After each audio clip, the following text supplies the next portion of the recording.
ଆଜି ଆମେ ଶୁଣିବା ନୀଳାମ୍ବର ବେହେରାଙ୍କ ବ୍ୟଙ୍ଗଗଳ୍ପ କୌତୁକିଆ ନାଁ। ନମସ୍କାର ଦର୍ଶକ ବନ୍ଧୁ, ଶ୍ରୋତା ବନ୍ଧୁ, ମୁଁ ଆପଣଙ୍କର ସେହି ପ୍ରିୟ ବ୍ୟଙ୍ଗକାର କାହାଣୀକାର ନୀଳାମ୍ବର ବେହେରା। ଯେହେତୁ ମୁଁ ପତଳିଆ ଲୋକ, ଧନ୍ୟବାଦ ଟିକେ ଧୀରେକି ଦେବେ।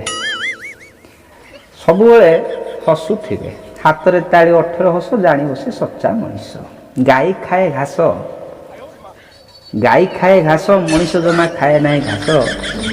ଯେଉଁମାନେ ଏଠାରେ ଶୁଣୁଥିବ ବା ଦେଖୁଥିବ, ଯଦି ସେମାନେ ମଣିଷ ହୋଇଥିବ, ସେ ନିଶ୍ଚୟ ଟିକେ ହସ।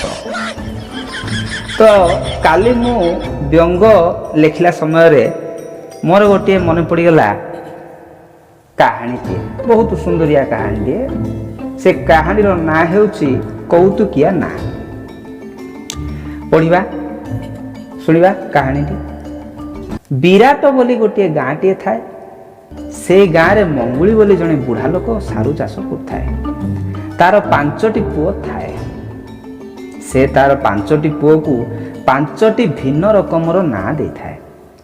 ବଡ଼ ପୁଅର ନାଁ ଦେଇଥାଏ କିଏ ଠିଆ, ତା ତଳର ନାଁ ଦେଇଥାଏ କିଏ ବସେ, ତା ତଳର ନାଁ ଦେଇଥାଏ କିଏ ଯାଏ, ତା ତଳର ନାଁ ଦେଇଥାଏ ଆଗୁଳ, ଆଉ ସବୁଠାରୁ ସାନ ପୁଅର ନାଁ ଦେଇଥାଏ ଖଳ ଖଳ। ସାରୁ ଚାଷ କରି ଯାହା 2 ପଇସା ପାଏ, ସେତିକିରେ ସେ ତାର ପରିବାର ଭରଣ ପୋଷଣ କରେ। ଦିନ ବେଳବୁଡ଼ିଆ ସମୟ ହେଇଛି, ସାରୁ ଖୋଳିବା ସମୟ ହେଲାଣି। ବୁଢ଼ା ତା ପିଲାମାନଙ୍କୁ କହିଲା, ହଇରେ ପିଲେ, ତୁମେ ସାରୁ ବାଡ଼କୁ ଜଗି ରହିଥ, କାଳେ ଚୋରମାନେ ଆସି ସାରୁ ଖୋଳି ଚୋରି କରି ନେଇଯାଇପାରନ୍ତି। ମୁଁ ଘରକୁ ଯାଉଛି, ଖାଇକି ଆସିଲା ପରେ ତୁମେମାନେ ଘରକୁ ଯିବ, ବୁଝିଲ? ପିଲାମାନେ ବଡ଼ ସୁନ୍ଦର ଭାବରେ ବୁଝିଗଲେ। ପିଲାମାନେ କ'ଣ କଲେ ନା, ବାଡ଼କୁ ନ ଜଗି କୁଆଡ଼େ ଖେଳିବାକୁ ଚାଲିଗଲେ। ପିଲାମାନେ ତ ଏଣେ ବୁଢ଼ା ଖାଇ ପିଇ ରାତି 8ରେ ସାରୁ ବାଡ଼ରେ ପହଞ୍ଚିଲେ। ସେତେବେଳେ କ'ଣ ହେଇଛି ନା, ଗୋଟିଏ ଚୋର ସାରୁ ବାଡ଼ରେ ସାରୁ ଚୋର କରିବାକୁ ଆସିଥାଏ।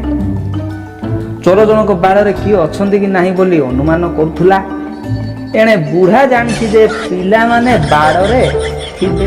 ସେଇଥିପାଇଁ ବୁଢ଼ା ପ୍ରଥମେ ବଡ଼ ପୁଅର ନାଁ ଡାକି କହିଲା, କିଏ ଠିଆ ରେ? ତ ଚୋର ଭାବିଲା, ଆରେ ଆରେ ଆରେ ଆରେ ଆରେ କିଏ ଦେଖିଦେଲା କି ରେ?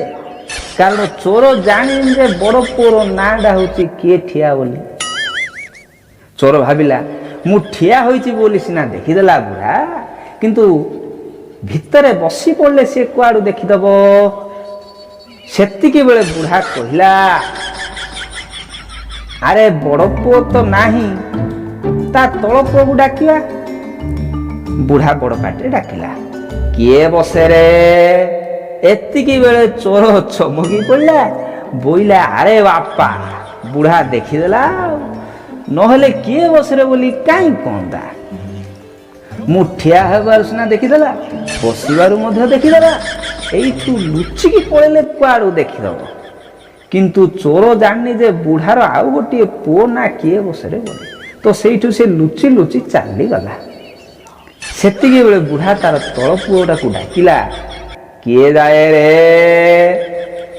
ଚୋର ଭାବିଲା, ବୁଢ଼ା ମୋତେ ଦେଖିଦେଲା, ସେଇଥିପାଇଁ କିଏ ଯାଏ ରେ ବୋଲି କହିଲା। କିନ୍ତୁ ସେ ଜାଣି ଯେ କିଏ ଯାଏ ହେଉଛି ତାର ଆଉ ଗୋଟିଏ ପୁଅର ନାଁ। ଚୋର ଭାବିଲା, ଏମିତି ତରବର ହୋଇ ଏପଟେ ସେପଟେ ଧାଇଁବା, ତାହେଲେ ମୁଁ ନିଶ୍ଚିତ ଭାବରେ ସେମାନେ ପଳେଇବେ, ମୁଁ ଆରାମରେ ଘରକୁ ପଳେଇବି। ବୁଢ଼ା ସେତିକି ବେଳେ ତାର ଆଉ ଗୋଟିଏ ପୁଅକୁ ଡାକିଦେଲା। କ'ଣ ବୋଲି ଡାକିଲା? ଆଗୁଳରେ। ଚୋର ପୁରା ଡରିଗଲା। ଇଆଡ଼ୁ ସିଆଡ଼ୁ ଧାଇଁ ଧାଇଁ ବୁଢ଼ା ସାରୁ ବାଡ଼ରେ ଖୋଳୁଥିବା ଗୋଟିଏ କୂଅରେ ଲଉଟିକିରି ପଡ଼ିଗଲା।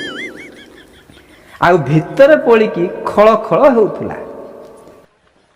ଠିକ୍ ସେତିକି ବେଳେ ବୁଢ଼ା ତାର ସାନ ପୁଅଟାକୁ ଡାକିଲା, କ'ଣ ବୋଲି? ଖଳ ଖଳ ରେ। ତାର 4ଟି ଯାକ ପୁଅର ନାଁ ଦ୍ୱାରା ସେ ବୁଢ଼ା କ'ଣ କଲା ନା, ଏମିତି କୌତୁକିଆ ନାଁ ଦେଇଥିବାରୁ ତାର ବାଡ଼ରୁ ଆଉ ସାରୁ ଚୋରି ହେଇପାରି ନଥିଲା। ଏବଂ ଏହି କୌତୁକିଆ ନାଁରୁ ସେ ଚୋରଟି ମଧ୍ୟ ବଡ଼ ହଇରାଣରେ ପଡ଼ିଯାଇଥିଲା। ତେଣୁ ଆମେ କେବେ ହେଲେ କା ବାରରେ ସାରୁ କି ଫଳ କି ଯାହା କିଛି ଆମେ ଚୋରି କରିବା ନାହିଁ। ତ ସାଙ୍ଗମାନେ କେମିତି ଲାଗିଲା କାହାଣୀଟି ନିଶ୍ଚିତ ଭାବରେ କମେଣ୍ଟରେ ଜଣେଇବ। ଧନ୍ୟବାଦ, ଧୀରେ ଧୀରେ ଜଣେଇବ। ପତଳିଆ ଲୋକ ମୁଁ କୁଆଡ଼େ ପଡ଼ିଯିବି। ଧନ୍ୟବାଦ।